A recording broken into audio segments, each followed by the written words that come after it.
Hello and welcome to another Improve Your Grade the 1% Way. This is the course for any driving instructor really, but it's particularly useful for anyone who's got a standards check or part 3 test coming up.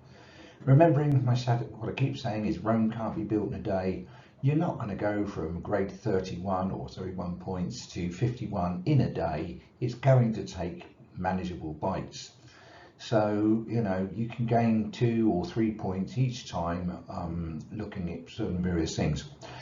At the moment, the importance is we need to understand each one of the 17 competencies by the DVSA, because I find that most driving instructors have no understanding of what they mean, partly because of the way they're written, a little bit complicated at times.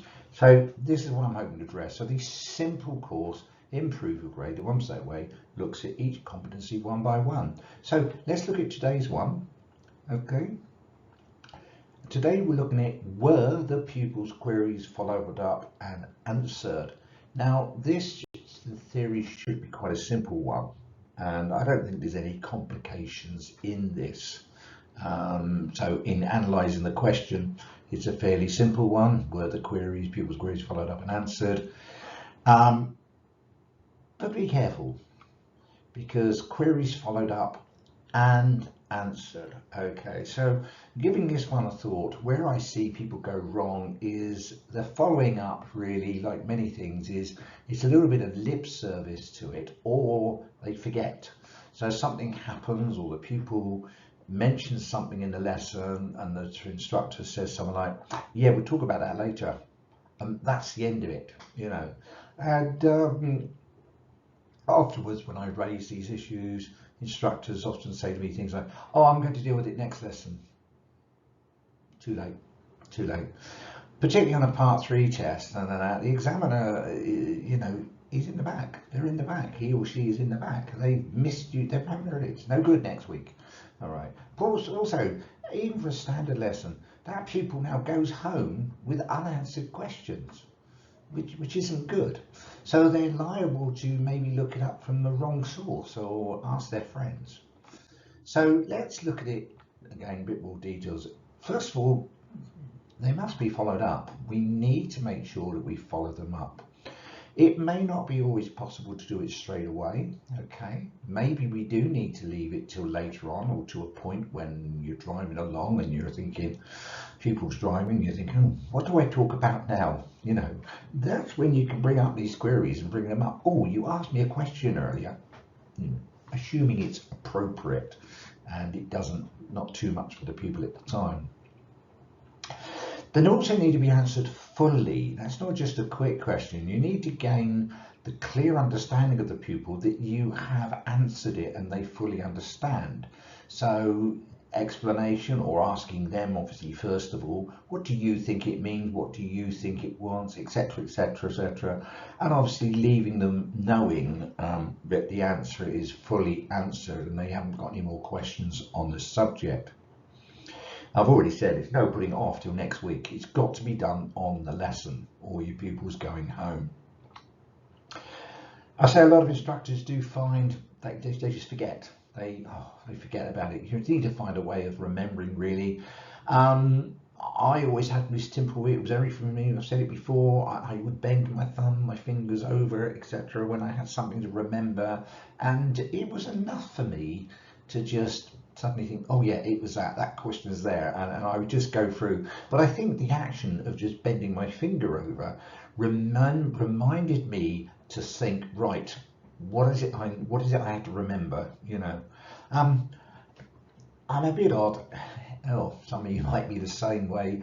I often think about things. I'm just gone to bed, or I'm just, so I wake up early in the morning, or in the middle of the night, but generally just before I go to sleep, I suddenly think about things. I sort of maybe reflect, and I think, oh, I've got to do such and such, or oh, I forgot to do something.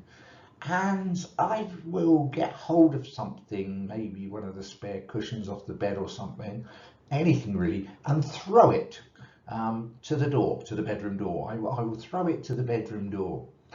I don't have to worry about it then, because what I would do is I'd wake up in the morning, I'd go to walk out the bedroom door and think, What's that cushion? What's that? I know what that is, etc. etc. Now, that might involve me doing something else, like bending a finger under, or doing something else until I got downstairs, because otherwise I'm just as likely to get downstairs, and guess what? Completely forget it. So I have this thing there. I will do things like put things by the front door to remind me to do things, etc. And I have to do that. But just by doing that alone is enough to remind me what it was I was planning to do, etc., etc. So find a way that works for you. Well, that's really what your thing is today. You know, for all this week, this is your thing to gain your thing. Listen to your pupils' queries all this week. Pay attention to them. At the end of every lesson, think back and think, did my pupil have anything I didn't answer? And see how you can improve there. Again, just one extra point here could be the difference between pass and fail. It could be the difference between A and B grade. It really can make the difference. All these points, one by one, do stack up. Well, that's the end. A very, very simple one today. Now, again, I'm going to go away and give you another little plug for my books, etc. You've heard these before. There's a series of books, etc., etc. Don't forget, I mentioned on one of them recently, the How to Train Driving Instructors Complete Guide is now turning into a video series as well, a complete structured course with the whole package. So don't forget that one, etc. And we do the reflective workbooks, which we've recently made available on their own without being part of a course. So yeah, it's all there for you. Remember, all written by written with the DVSA syllabus in mind and the competencies, etc. That's enough from me today. You guys have a fantastic week teaching. Stack up those 1% gains, and I'll see you next Monday for the next edition. Bye bye for now.